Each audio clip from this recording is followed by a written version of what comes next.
Bienvenidos al Colegio Nacional de Profesores Certificados. Continuamos con esta serie de resúmenes ejecutivos. En este video analizaremos la cuarta y última unidad de su asignatura Introducción al Estudio del Derecho. En esta unidad analizaremos los siguientes puntos. En primer lugar, verificaremos qué es el Estado.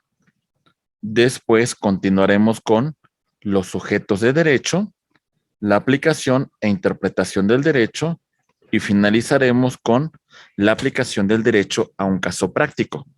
Iniciamos con la exposición. El Estado está conformado por los siguientes elementos. Territorio, que es el elemento geográfico que conforma el Estado, en donde el Estado va a ejercer poder, en donde el Estado va a ejercer esta facultad que denominamos soberanía. En este territorio vamos a encontrar que se encuentra conformado, en primer lugar, por la plataforma continental. Este es nuestra plataforma continental, cerca de 1.990.000 kilómetros cuadrados que conforman el territorio de nuestra patria. Posteriormente, dentro de esta superficie, encontramos que el Estado ejerce soberanía sobre 10 millas náuticas y sobre 12 millas que conforman la zona económica exclusiva. Además, tomemos en consideración que hay una proyección de esta área hacia la parte de la estratosfera, en la cual el Estado también ejerce soberanía y de conformidad con el artículo 27, también sobre el suelo y subsuelo, los minerales y todos los recursos que el Estado puede explotar en relación a ese territorio. Además, debemos destacar que una prolongación del territorio mexicano la vamos a considerar las embajadas, consulados, las aeronaves con matrícula mexicana, los buques, etcétera. Todo esto conforma lo que es el territorio del Estado, mientras que el elemento humano del Estado, vamos a verificar nosotros que es la población. Muy bien, este elemento humano que conforma el Estado, vamos a encontrar que este ser humano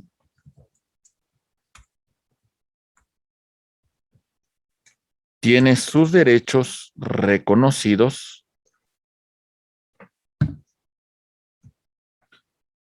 tanto a nivel constitucional como también en los tratados internacionales. Muy bien, estos derechos humanos se protegen sin importar la situación de la persona. Es una condición fundamental porque la obligación del Estado dentro de una corriente de neoconstitucionalismo es garantizar la protección, garantizar la tutela de los derechos humanos. Muy bien. Por otra parte, el poder, vamos a entender como esa potestad que tiene el Estado para hacer cumplir sus disposiciones. Este poder es un elemento coactivo que implica el uso legítimo de la fuerza del Estado para hacer cumplir las normas y demás disposiciones que suceden en el interior del Estado. Muy bien. Sobre estas autoridades no existe ningún otro poder. Por otra parte, destacamos el elemento de soberanía. La soberanía la vamos a entender, estimados amigos, como esa potestad que tiene el Estado para autodeterminarse. Tomemos en consideración que hay una soberanía interior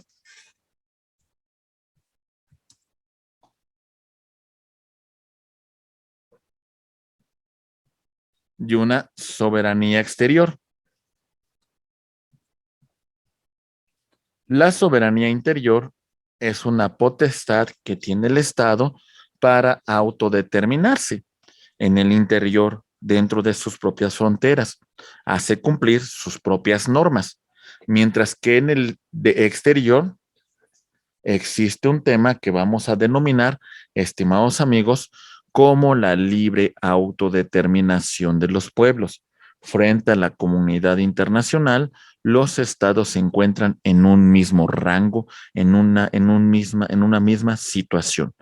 Bueno, esto entre comillas, porque dentro de la comunidad internacional nos podemos dar cuenta que el poder económico, que el tema de las armas tienen mucha influencia al momento de aplicar la norma. Por otra parte, otro elemento que vamos a destacar es el tema de la división del poder. El barón de Montesquieu, en su obra El espíritu de las leyes, destaca la importancia de dividir al poder para que el poder no recaiga en una sola persona, en una sola institución. En ese sentido, nosotros tomemos en consideración lo siguiente, estimados amigos. En este ejercicio del poder, en este ejercicio de las funciones, vamos a dividir al poder en ejecutivo, en legislativo, en judicial. Muy bien. La función del ejecutivo es el tema de la administración, principalmente. La función del legislativo es la creación de leyes y del poder judicial la aplicación y la interpretación del derecho. Muy bien. Entonces, son aspectos que debemos tomar nosotros en consideración. A nivel federal, el Ejecutivo se le va a encargar al presidente de la República. ¿Quién se apoya en esta función en la administración pública centralizada, desconcentrada y descentralizada?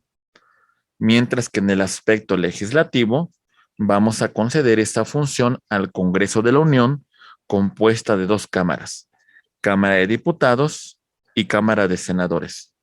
Por lo que respecta al Poder Judicial, vamos a conformar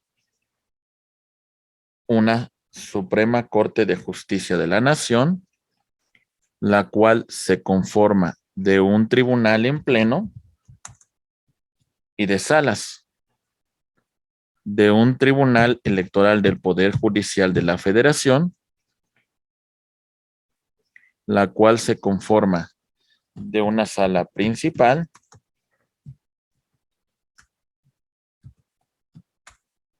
y de salas regionales que operan durante la jornada electoral, nada más, de tribunales colegiados de circuito, tribunales unitarios de circuito, juzgados de distrito, Consejo de la Judicatura Federal. Muy bien. Entonces, así conformamos la división del poder público. Por otra parte, tenemos otro elemento que conforma el Estado, la Constitución. La Constitución del Estado es la norma fundamental que estructura, que crea, que organiza, que fundamenta el Estado.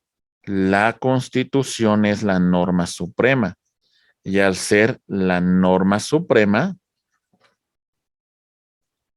es la base de y es el fundamento del ordenamiento jurídico ulterior, de las normas generales. Además, establece las facultades que tiene el poder público y reconoce y tutela a los derechos humanos. Muy bien. Estos son los elementos del Estado. Ahora vamos a pasar al tema de los sujetos de derecho. Muy bien. Los sujetos del derecho. Personas físicas.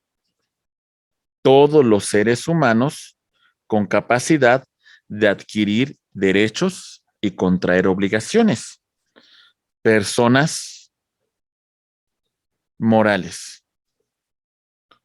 Es toda entidad de existencia jurídica que se encuentra constituido por un grupo de organizaciones o personas físicas que se van a unir en una instancia unitaria para contraer derechos y obligaciones.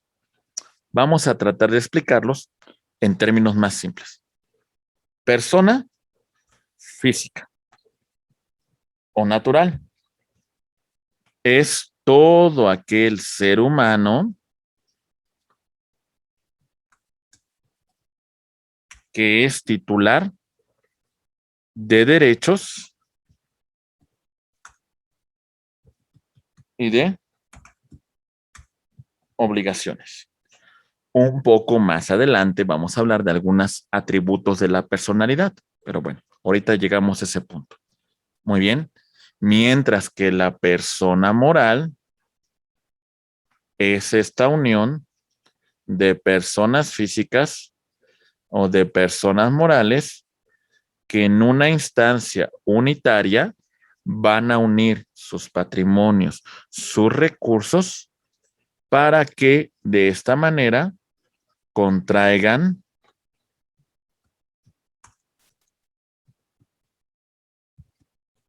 derechos y obligaciones. Muy bien. Vamos a pasar a los atributos de la persona física o natural y a los atributos de las personas morales o también conocidas como jurídicas. Muy bien. Empezamos entonces.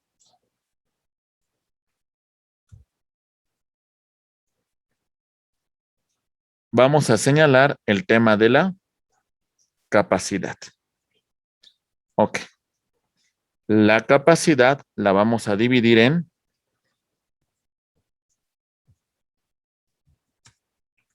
capacidad de goce, capacidad de ejercicio. La capacidad de goce la vamos a ejercer desde que nacemos y la perdemos con nuestra muerte. Mientras que la capacidad de ejercicio la adquirimos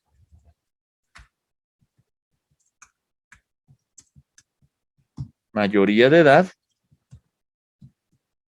y con la aptitud de adquirir derechos y obligaciones. Muy bien, muy bien. Este es un tema muy importante. No significa que quien tenga capacidad de goce no puede celebrar un acto jurídico, porque sí lo puede hacer. Sin embargo, se tienen que encontrar representado, por ejemplo, en el caso de ser un menor de edad, por sus padres en el ejercicio de la denominada patria potestad, y en el caso de que no tenga padres o personas que ejerzan la patria potestad, será sujeto de una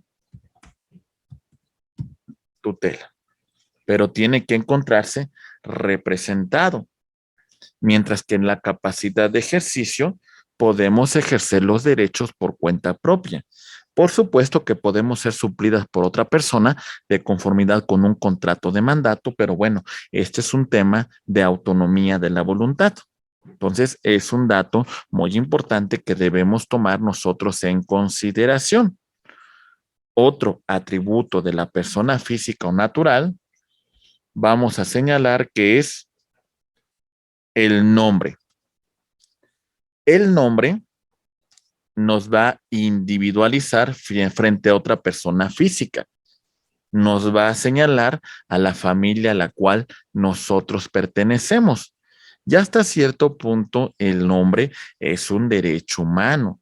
Sin lugar a dudas, es un aspecto muy fundamental que es una cuestión de dignidad de la persona. Si no tenemos un nombre, pues nuestra existencia jurídica se encuentra afectada. Por eso es muy importante que los estados cuenten con los registros civiles correspondientes para llevar a cabo el registro del nacimiento de una persona y de esta manera, pues que el estado le otorga esa protección, ese reconocimiento. Muy bien. El nombre se va a conformar por el nombre de pila y por apellidos. Muy bien. Podemos aquí organizarlo en apellidos paterno y apellido materno, según sea el orden. Como ustedes lo quieran, de alguna manera es una facultad, es una autonomía de la voluntad, el tema de que ustedes decidan el orden que llevan los apellidos, esto de conformidad con los últimos criterios en el tema de igualdad, con los temas que ha establecido la Corte sobre el tema de género. Muy bien. Por lo que respecta al domicilio, es el lugar donde la persona física va a cumplir con sus derechos y sus obligaciones. Este lugar será, en primer lugar, su residencia. De no tener residencia, será su lugar de trabajo. De tampoco tener este trabajo, donde simplemente se encuentra. Muy bien. Hay varias clases de domicilio. Podemos destacar, estimados amigos, el domicilio legal. Por ejemplo, de un menor de edad será el domicilio de sus padres. De una persona privada de la libertad, derivada de una sentencia, va a ser el centro de reinserción social. De un militar, el cuartel en el que se encuentre adscrito dicho militar.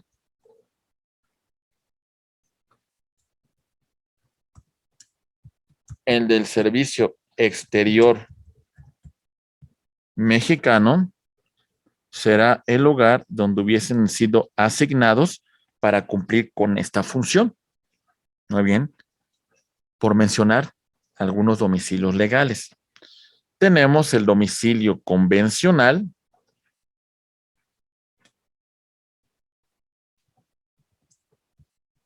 que es el que las partes han fijado en la celebración de un acto jurídico. Y por otra parte tenemos el domicilio fiscal,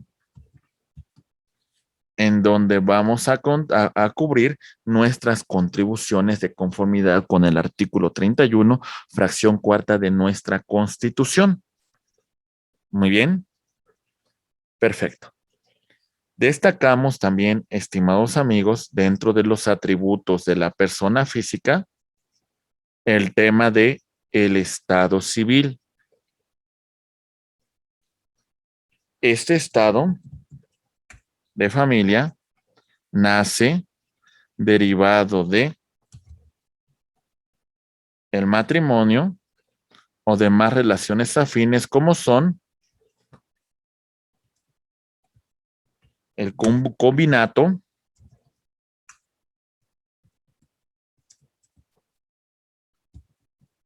la sociedad de convivencia. También tenemos el tema de la patria potestad. Y por supuesto también destacamos el tema de la adopción. Muy bien. Estos supuestos establecen este vínculo jurídico de estado de familia. Por otra parte, también destacamos el tema de el patrimonio, porque el patrimonio va a ser todo aquello que es susceptible de valoración económica. Y ese patrimonio se va a encontrar conformado por bienes, ¿sale? Estos bienes los vamos a distinguir entre posesión y propiedad. Posesión es el poder de hecho que se ejerce sobre una cosa. El corpus y el ánimos. El poder de tener una cosa y el ánimo de conservarla como si fuera propietario. Y la propiedad que tiene el uso,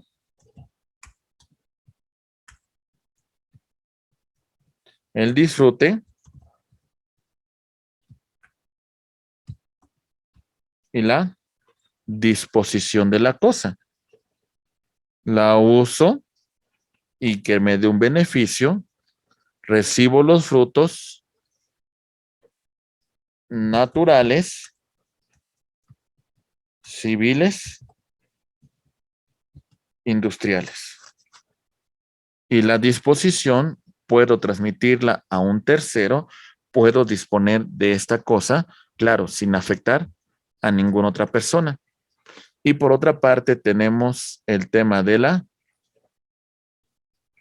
nacionalidad. Cuando hablamos de la nacionalidad, hacemos mención de un vínculo jurídico que tiene la persona con el Estado a la cual pertenece. Recuerden, la nacionalidad mexicana la vamos a conformar por nacimiento y por naturalización. Por nacimiento tenemos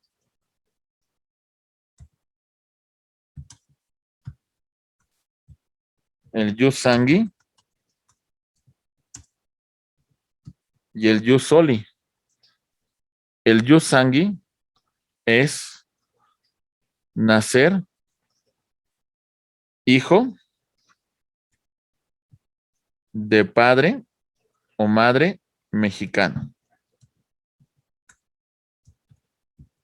Muy bien, con uno de ellos es más que suficiente para ser mexicano por nacimiento, jus sanguinis. Y jus soli, nacer en territorio nacional. ¿Sale?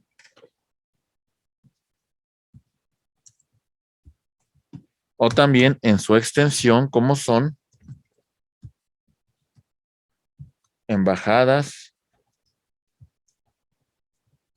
consulados,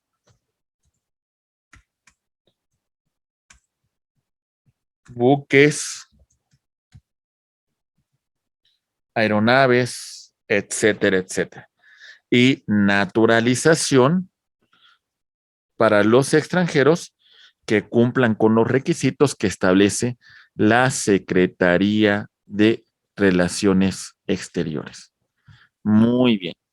Son aspectos muy importantes que tenemos que tomar en consideración. Pasamos al punto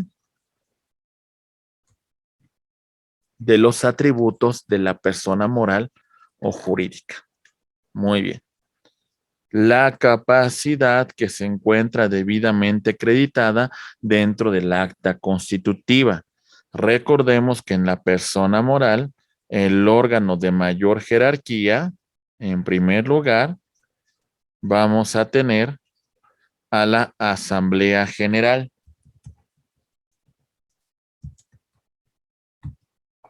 Esta Asamblea General va a designar una administración.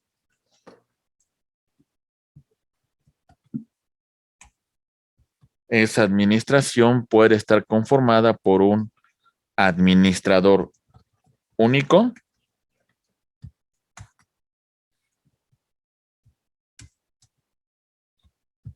por un consejo de administración.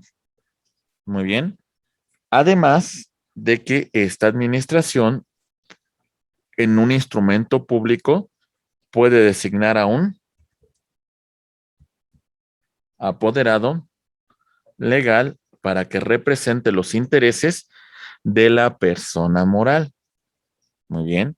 Además que este poder, para que surta sus efectos frente a terceros, debe encontrarse debidamente inscrito, en el caso de ser sociedad mercantil, en el registro público de comercio y en el caso de ser una sociedad civil, en el registro público de personas morales.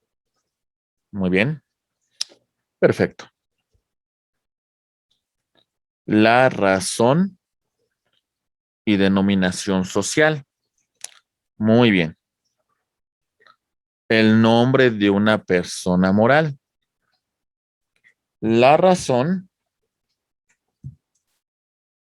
se encuentra conformada por el nombre de alguno de los socios.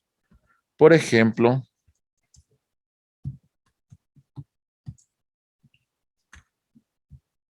Martínez, Arroyo, Jiménez y asociados. Muy bien. Por mencionar algunos aspectos de la razón social. Mientras que la denominación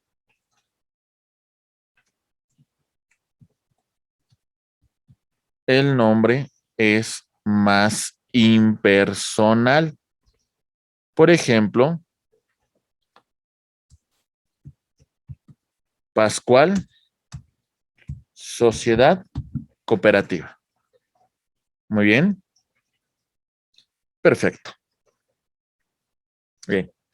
El domicilio de la persona moral es el que hubiese fijado la persona moral dentro del acta constitutiva.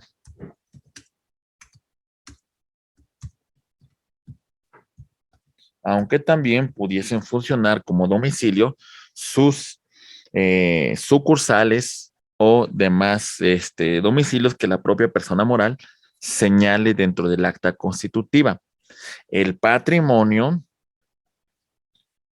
es todo aquello susceptible de valoración económica de la persona moral. El patrimonio de la persona moral se encuentra conformado por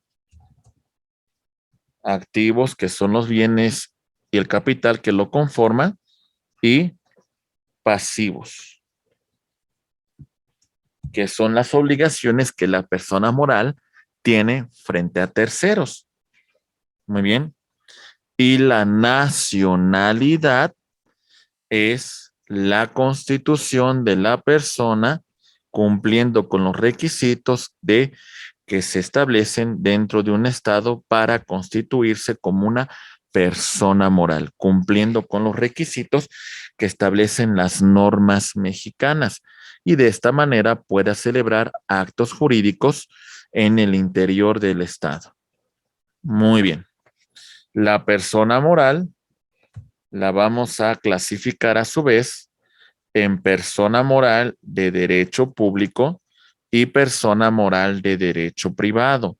La persona moral de derecho público podemos establecer que es la federación, los estados y los municipios, y a su vez los órganos que conforman parte de la administración pública, como son la administración centralizada,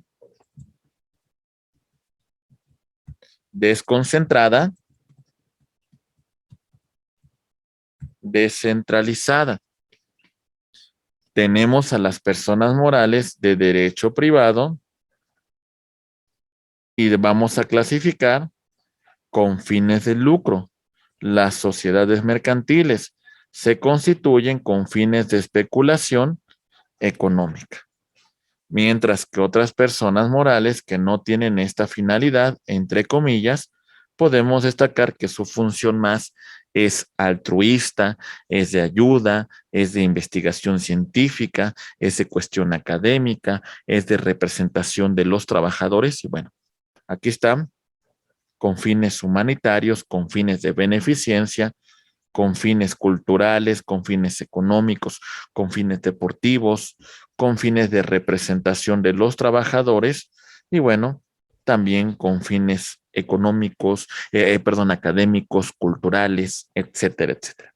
Solamente por hacer una clasificación de las personas morales. Recordemos, estimados amigos, la aplicación del derecho es un tema importante. De nada sirve todo lo que hemos comentado sobre la ciencia normativa, sobre la ciencia jurídica, si no podemos aplicarlo, si no podemos definir, si no podemos resolver un caso en particular. Entonces, analicemos la técnica jurídica, la aplicación del derecho a problemas concretos, la solución de conflictos. Vamos a formular hipótesis normativas a casos concretos. Cuando conformamos una controversia, hablamos de una trilogía procesal. Y en ese sentido, estimados amigos, tenemos que tomar en consideración el siguiente punto. Muy bien, aquí vamos.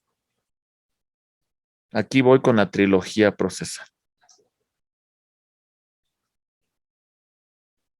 Tenemos al actor, tenemos al demandado y tenemos al órgano jurisdiccional. Muy bien. El actor tiene una pretensión en contra del demandado. El demandado va a presentar excepciones para destruir la pretensión del actor.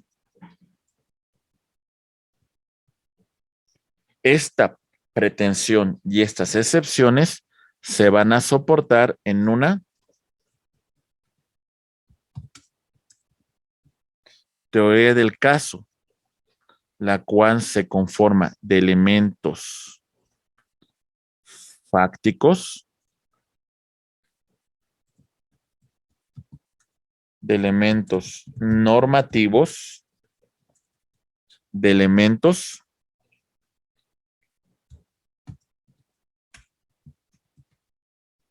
probatorios, fácticos, circunstancias,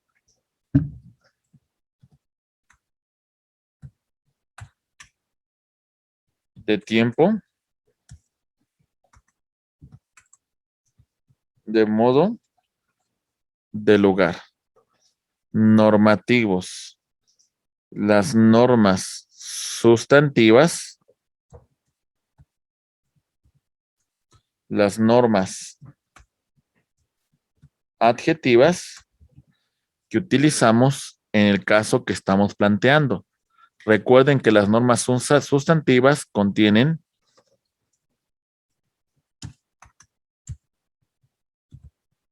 derechos y obligaciones y las normas adjetivas son normas de naturaleza procesal y los elementos probatorios son los elementos que pueden ser documentales, que pueden ser periciales, instrumentales, testimoniales etcétera, etcétera, que van a servir para que justifiquemos, para que logremos demostrar al órgano jurisdiccional nuestra pretensión o en su caso nuestras excepciones. Muy bien. Entonces, hay que formular la hipótesis normativa a un caso concreto. Y al final, presentando estos argumentos, le va a corresponder al órgano jurisdiccional la aplicación de las normas en un caso muy particular. Muy bien. El órgano jurisdiccional se va a apoyar de una administración que va a funcionar en un nivel jerárquico. Tenemos al juez, ¿sale? Que en una segunda instancia va a estar una sala, la cual se va a encontrar integrada por magistrados. Y por último, tenemos como último y como el último intérprete de constitucionalidad y convencionalidad a los ministros. Los ministros se encuentran y conforman la Suprema Corte de Justicia de la Nación. Muy bien. Entonces, destacamos que el juez desempeña la función de administración de justicia aplicando la norma a un caso concreto, un silogismo básico. Si la norma nos dice a quien prive de la vida a otra persona comete el delito de homicidio, si A priva de la vida a B, como consecuencia, la conducta de A encuadra con la hipótesis normativa de homicidio. Muy bien. Eso sería un caso fácil, entre comillas, pero a veces hay que hacer un ejercicio de interpretación, un ejercicio de ponderación, y entonces los jueces no la tienen nada fácil. Este ejercicio argumentativo lo que nos llevaría es que el juez va a interpretar el sentido, el alcance y la finalidad de la norma que está aplicando. Y en un momento determinado, en ese ejercicio de ponderación, el órgano jurisdiccional inclinará balanza. ¿Sale? Y esto es un ejercicio de ponderación de derechos. Muy bien. Por otra parte, el juez integra el orden jurídico cuando resuelve, cuando colma una laguna a través de una jurisprudencia que ya hemos analizado en unidades anteriores. Muy bien. La interpretación del derecho puede ser doctrinal o libre. ¿Sale? Se apoya en la ciencia del derecho, se apoya en la investigación. Sin embargo, esta interpretación no es vinculante. La que sí vincula es la judicial, a través de la jurisprudencia, a través de la Declaración General de Inconstitucionalidad, a través del precedente judicial. Y la interpretación legislativa o auténtica es el espíritu de la norma, la facultad del legislador, la función que tuvo el legislador de crear, de ponderar, de legislar, de integrar el orden jurídico. Y para eso hay que irnos a la versión del diario de debates para verificar cuál fue el fundamento que tomó en cuenta el legislador para la creación de la norma. Muy bien. En conclusión, compañeros, cuando un juez resuelve una controversia, debe tomar en cuenta la realidad social del pueblo, sus necesidades, el tema de que busca justicia, la cuestión de ponderar los derechos, la cuestión de buscar un equilibrio.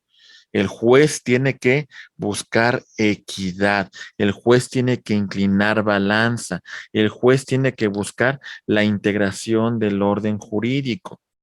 Para ello se apoya de precedentes anteriores, muy bien, en lo que los órganos jurisprudentes, los órganos normativos superiores han establecido y por supuesto, el tema de la doctrina, el estudio de la ciencia del derecho y bueno, el tema de la conformación de la jurisprudencia que de conformidad con la ley de amparo es obligatoria para los órganos jurisdiccionales y demás autoridades. Estimados amigos, con esto vamos a cerrar esta asignatura de introducción al estudio del derecho, recomendando en particular estas obras para su consulta, para su estudio. Muy bien.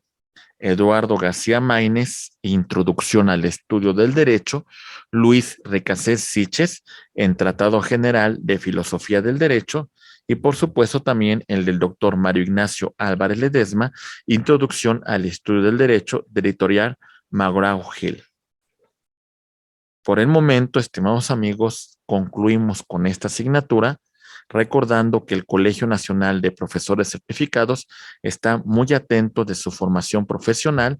Soy su amigo Héctor Martínez Sandoval y agradece la atención brindada en el desarrollo del presente video. Muchísimas gracias. Estoy para servirles.